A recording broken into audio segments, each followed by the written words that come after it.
Listen, y'all, it is getting so crazy around my parts. This episode, we're going to be talking about stress, and it's a timely episode because, many of us have just learned that Jamie Foxx has suffered from a suspected stroke as well as an aneurysm.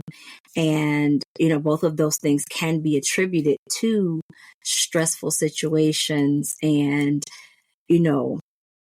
like for me here in my own world, I have many stressors that are taking place. I have a child graduating from high school. The same child has broken his wrist. He is also the same young man who is my boxer, and he was gunning for the 2024 Olympics, and this has set him back just a bit because he has to have a surgery, and so there's stressors there. There are family changes taking place. There are career moves and an actual move. My family's moving into a new home. And so right now, stress levels are pretty high. And so when I found out about Jamie Foxx, I thought to myself, about all of the things that he must be trying to manage and what may have contributed to, his body just having a breakdown of sorts and saying, you know what, we're tired. We can't deal with this anymore. And that's why I felt like this episode was so timely. So managing your stress is a crucial part of your overall well-being. And with all the day-to-day chaos and even just some of the stressors that we experience when we're watching things like television or social media, I know for me, I go dark on social media very often because it is just so overly negative and overwhelming to me.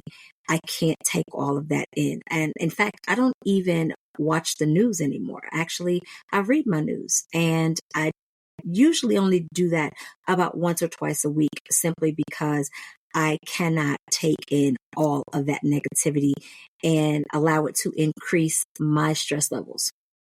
And so we are going to talk about reducing stress because, with all of the things that I've mentioned, many of us are dealing with. Some of us are caretakers for loved ones. Reducing your stress levels can seem like an impossible feat, right? That's why I've put together these 6 simple techniques that can help you manage stress and speed up any healing processes that you may have. So whether you are healing from emotional wounds or something physical, you will need techniques to help you get through that healing period. And so in this episode, we're going to explore the benefits of these techniques and how you can start using them today. By the end, you'll have a complete roadmap to ease your stress and improve your mental health, making your journey to stress management and healing more manageable. And remember, self-care is essential, and you only get one you. And so managing stress is a part of that. So let's get into it. Number 1, practicing deep breathing and meditation. You all know that I am a huge advocate for these things because of the way that I live my life, and I have lived this way for many years. And so I know that these techniques work.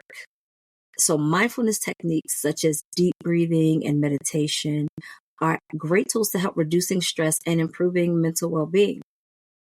Deep breathing is a simple but effective technique that can be done anywhere, anytime, like at a stoplight. I do it at a stoplight often because, y'all, people can't drive. And so, like, sometimes if I'm already upset about something, you add in a little, crazy driver, and, that's a recipe for instant raised blood pressure. And we ain't having that.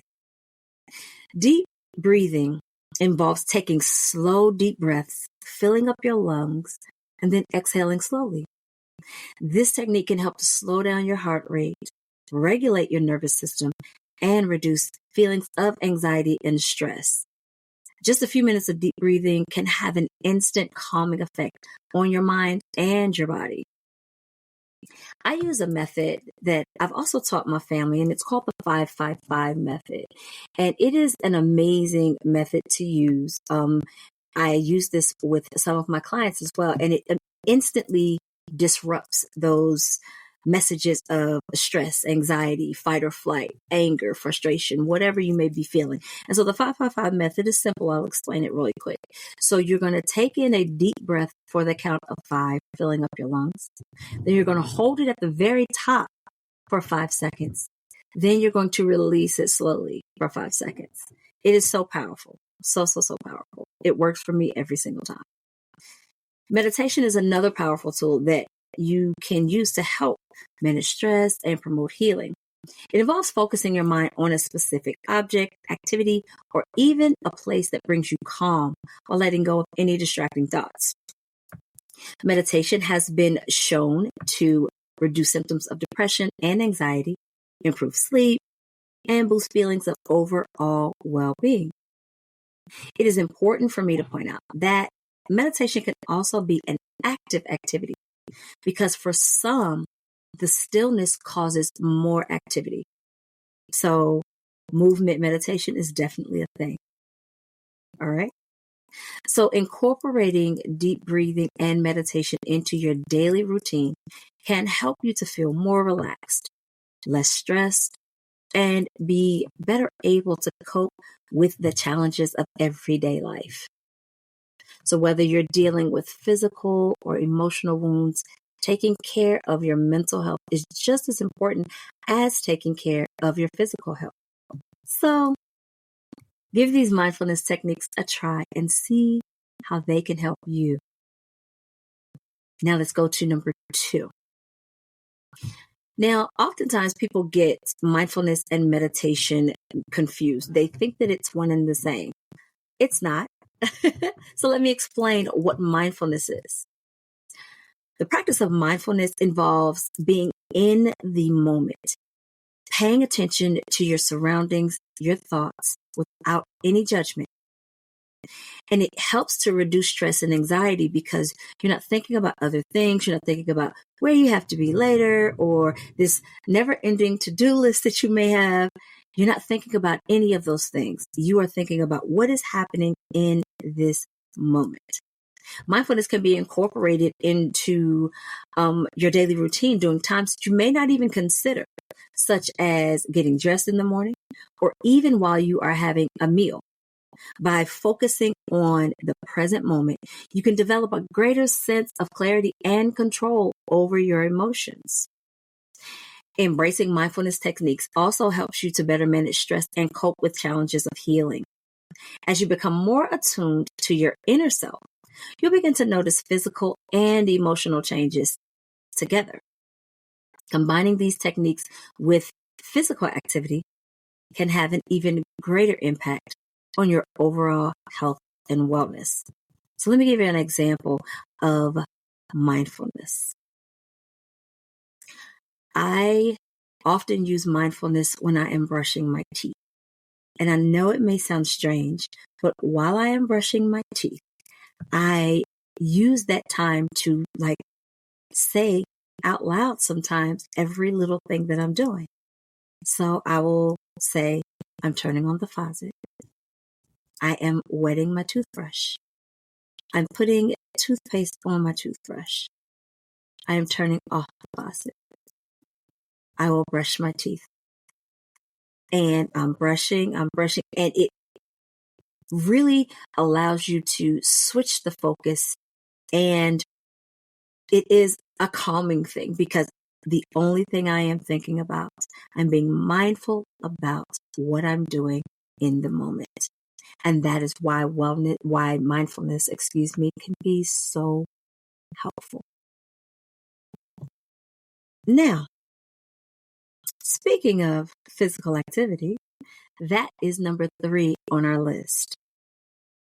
So we all know how much of a benefit that being physically active has for our bodies as well as our mental health. And so, exercise, it produces those feel good hormones called endorphins, which can boost your mood and reduce those feelings of anxiety and depression, therefore reducing your stress levels. Physical activity also, it helps your overall physical health. It increases energy levels. I don't know, sometimes it makes me sleepy, y'all. And it improves sleep quality. So after I have gotten in a good sweat sesh, my husband teases me all the time when I say that, I often find myself feeling like, ooh, I'm exhausted. I could take a nap. And if I take one, if I'm able to, that relaxation that I feel from it is just, man, that is the best nap ever. It is the best nap ever. I can remember when I was a dance fitness instructor, and I can remember the sleep that I would get after a class. Y'all, that was some good sleep. Okay. That sleep was A1. And so even after a good yoga session, my body just overall, it's ready to rest, and it feels amazing. So whether you're going for a walk outside, which is amazing as well, a jog, not so much for me, doing yoga, lifting weights, finding a form of exercise that you really enjoy is a great way to incorporate physical activity into your stress management routine. But I got to stress that you got to find something that you enjoy, because I talked, I want to say, it was an episode last year with one of my prior guests, and we talked about how you have to find something that you love. Okay. It was a self-care episode with Danielle Turner. You got to find something you love, because if you don't love it, you're not going to do it. Okay. I can raise my hand to that, because your girl can't stand working out. I hate it. I hate it. I love the results, but I can't stand the actual work. Okay. But I digress. Even just 30 minutes of exercise per day, like I said, a walk, can have significant benefits on your health, your stress levels, and your overall well-being. Combining that together with mindfulness techniques is also going to help you to create a greater sense of clarity and control over your thoughts and emotions, and even how you deal with these things. Your body's movements and sensations, when you're focusing on that, you can cultivate a deeper connection between that mind and body, just like I talked about earlier. Now, on to number 4. Number 4, listen. Get enough sleep, okay? I know I might be sounding like a broken record, and I get it. However, I don't think people understand how crucial sleep is to your body and the function of sleep, actually. So let me explain just a little bit. So when you are dealing with stressful situations, it can be very difficult to get a good night's rest. I know I struggle with getting good night's rest when I have high levels of anxiety. And one of the things that I use at night is a magnesium supplement. And I mix it in with some water, stir it up, and drink it. And it helps me to get restful sleep.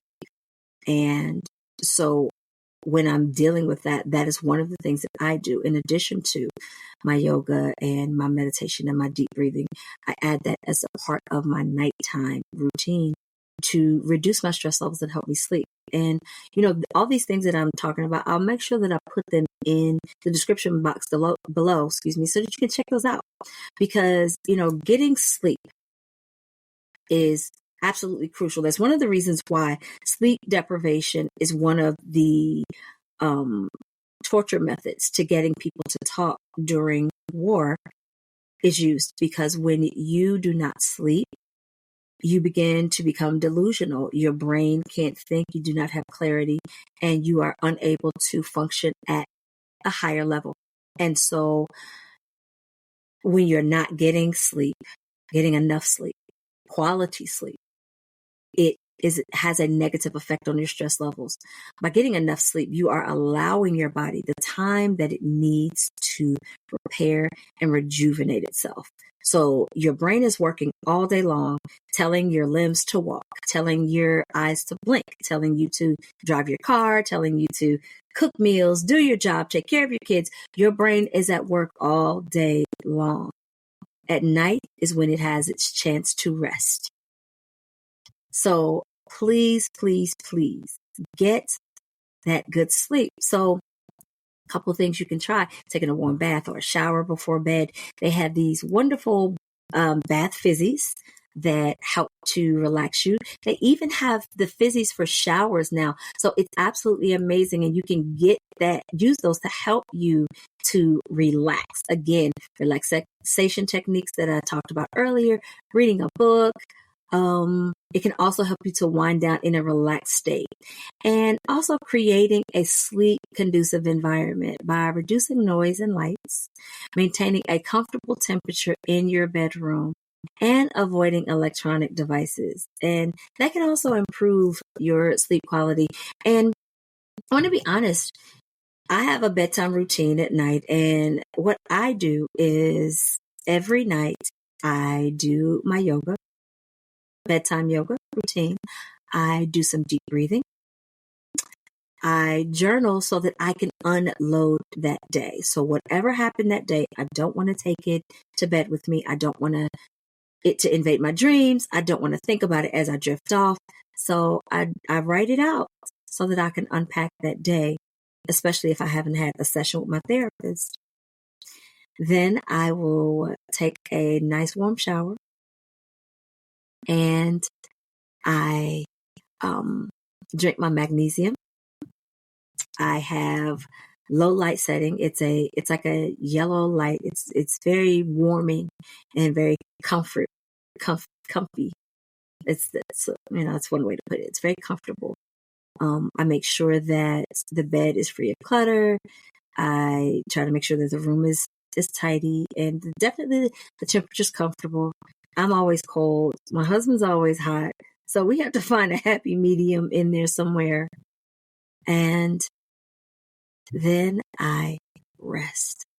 And oftentimes I will put on my sleep headphones and I will listen to calming sounds or subliminal calming frequencies that help me to go to sleep with a positive mindset. Oh, and let's not forget my to-do list. My to-do list is an absolute must. I must do that before I go to sleep every night so that I don't go to sleep thinking about all the things I need to do the next day. So my to-do list is an essential part of my nighttime routine. And that's how I unwind every night to get well rested. Because when you're well rested, you're better equipped to handle challenges that come your way. You're more calm. You're less likely to be yelling at people in traffic like me. Okay, it's not that bad. It's not that bad. But you are less likely to be, irritated quickly, right? All right, number 5, connecting with others. And so it is a scientific fact that those who have more robust social circles suffer from depression and anxiety much less than those who don't, right? And so whether you are talking with a friend or joining a support group, and I've done those both, spending time with your loved ones, social interaction always has a positive impact, or most of the times, as long as it's a good social interaction, on your emotional well-being. Especially when you're going through difficult times, it's important to have a strong support system in place that can offer you the encouragement that you need to stay motivated and to keep pushing forward. In addition to providing emotional support, connecting with others can also help you stay active and engaged. Whether you're joining a fitness class or taking a cooking workshop, participating in social activities helps you stay distracted from your worries, and it boosts your mood. And it also gives you more clarity. It helps you to think a little clearer, right? And you can bounce ideas off of one another about stressful situations you may be dealing with. So if you're not sure where to start, again, consider joining a support group, whether it's in person or online.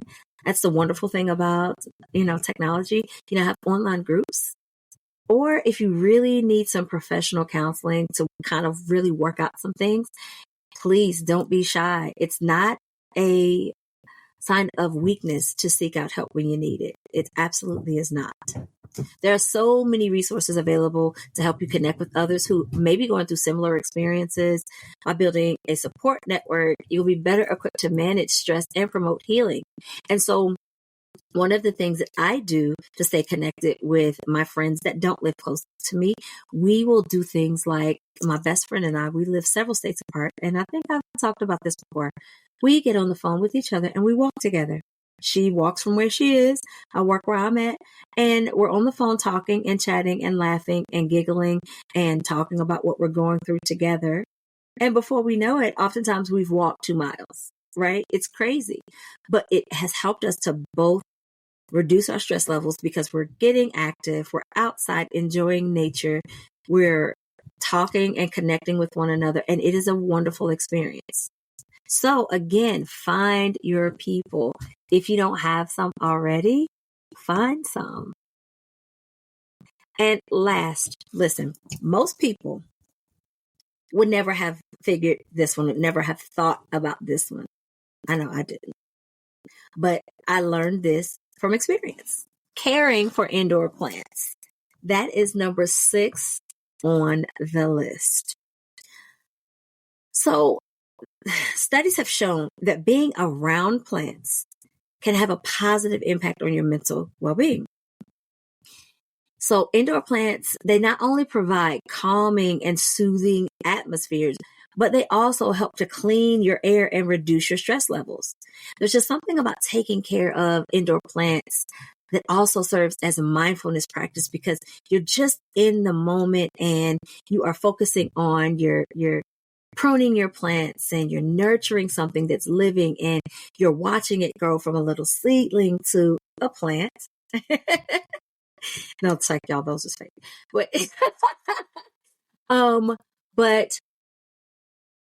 nurturing plants and growing something with your hands, and that you've got to keep track of when you're supposed to water it and when you're supposed to check on it and make sure that you are removing any weeds and removing any roots that have gotten out of control.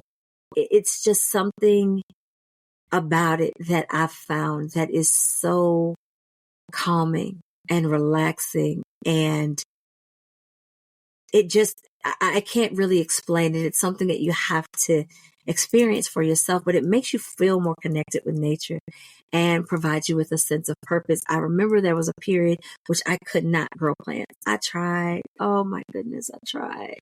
And they would all go away and they wouldn't make it. And I remember it made me feel so sad. And I didn't understand, why can't I grow anything?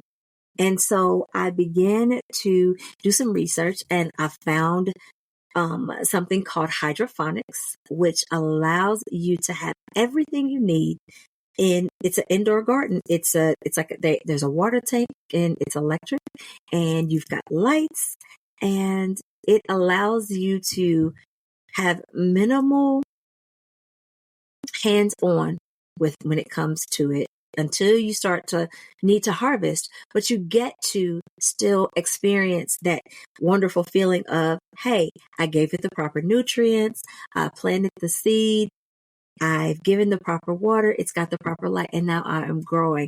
And I think in my indoor garden, I think I have tomatoes, green onions, thyme, basil, cilantro, and I attempted to grow some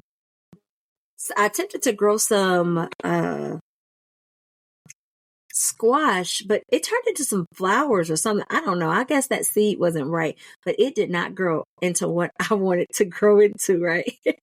But it's still been such a wonderful experience. And so now I'm moving on to other things and growing, and I'm going to grow some plants, and I'm going to continue to grow my indoor garden. And it does give me a sense of purpose. But if you're new to caring for plants, in addition to hydroponics, right? If you are like, hey, I'm not ready to start growing herbs and veggies, start with low maintenance plants like succulents or peace lilies.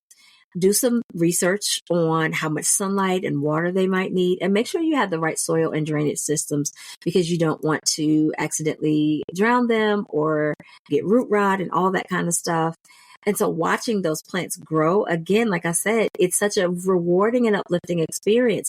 There is an app called Plant In that I use, and it tells you when you take a picture of the actual plant that you have, it'll tell you what it needs, how often it needs to be watered, what nutrients it needs, and if there's something wrong with it, like if the leaves are browning, it'll tell you what the ailment that the plant is having and how you can fix it, right? It's absolutely amazing. Again, all the things I talked about in this episode, I'll make sure I put in the description box so that you can go and research it if you're interested in it. And so, incorporating those indoor plants into your healing and stress management process can be small but impactful. And it's just an amazing way to help take care of yourself. And it's also a very gentle reminder to slow down and appreciate the beauty and resilience of life, even in the midst of challenges. And I think that we could all use that, because again, our day-to-day lives and the day-to-day hustle and bustle can be so great and so challenging for us. Oftentimes, we definitely forget to pause and look and just enjoy the beauty and resilience of life and the resilience of ourselves, just the resilience of us and how resilient we really are because, hey, we are still standing, right? All right. So even though stress relief can be a tough journey and it can be difficult to try to figure out how to manage, practicing these six simple stress management techniques can help you feel more in control, right? And it can help you to speed up your recovery if you're dealing with physical ailments or emotional, right? Taking care of yourself is absolutely crucial. And asking for help is always a sign of strength. As the famous quote goes, the greatest wealth is health. And by implementing these techniques, you can be on the road to a better stress management. Thanks so much for listening, family. If you enjoyed this episode and you'd like to help support the podcast, share it on social media or leave it a 5-star review on Spotify, Apple Podcasts, or wherever you listen to your podcast. You can find all the details and links discussed in this episode in the show notes. And to catch all the latest from the show, you can follow the show on Instagram at the Melanin Wellness Podcast. And thanks again, and I'll see you next time. Take care, family.